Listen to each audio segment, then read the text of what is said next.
حب نفسك الدنيا تحبك. لو حبيت نفسك هتحبك وتخليك تحب الدنيا والشغل اللي انت زهقت منه، وكمان تستحمل الجيران اللي انت مش طايقها، وتحب صحابك اللي انت زهقان منهم. يعني من الآخر هتحب العيشة واللي عايشين.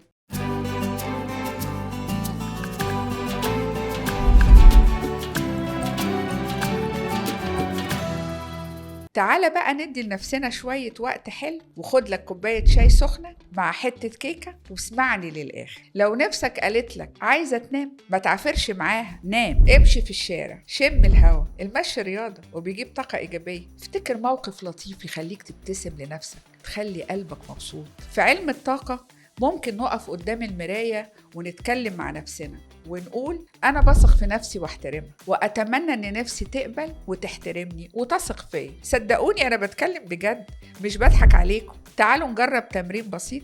خدوا نفس عميق، ابتسموا لنفسكم، وحسوا نفسكم بتستقبل الحب والثقة منكم. لما تحط نية إيجابية لنفسك كل يوم، مثلا ابدأ يومك باسم الله اللطيف، وحاول تكرر الاسم حتى لو دقيقة واحدة بس في اليوم.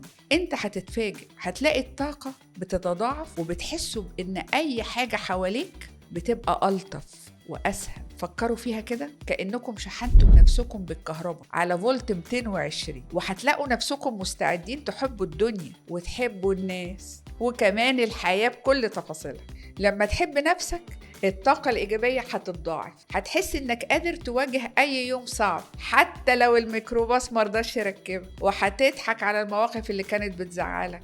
الحب لنفسك مش أنانية، ده أساس عشان تقدر تحب غيرك وتدي من قلبك بدون ما تحس بالتعب. ولو حد جاي بطاقة سلبية عليك، ابتسم لنفسك بكل ثقة وقول لها بحبك يا نفسي. من الآخر دلع نفسك، دلعي نفسك، حبيها. ولو كل يوم أخدت دقيقة واحدة بس تعمل فيها حاجة حلوة لنفسك، حياتك هتتغير بالكامل. هتحس إن الكون كله بيبتسم لك، وهتلاقوا نفسكم مستعدين تحبوا الدنيا وكمان تحبوا الناس وتحبوا الحياة بكل تفاصيلها. من الآخر حب نفسك الدنيا تحبك.